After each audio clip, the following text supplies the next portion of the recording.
জনৈক ত্যাগী ভক্ত মাকে জিজ্ঞাসা করেছিলেন, মা, সন্ন্যাসী হোক আর গৃহস্থই হোক, ঠাকুরের যারা আশ্রয় নিয়েছে তারা সবাই তো সমান, তাহলে কি সকলেই মুক্ত হবে?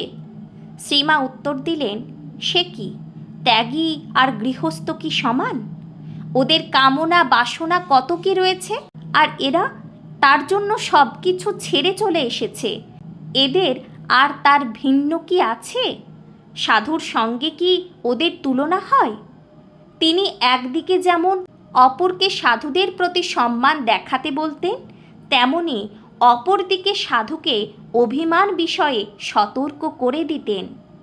স্বামী অরূপানন্দ যখন তাকে বললেন, মা, বড় অভিমান আসে সন্ন্যাসে, মা তখন সমর্থন করে বললেন, হ্যাঁ, বড় অভিমান, আমায় প্রণাম করলে না, মান্য করলে না, হেন করলে না, তার চেয়ে বরং এই বেশ আছে।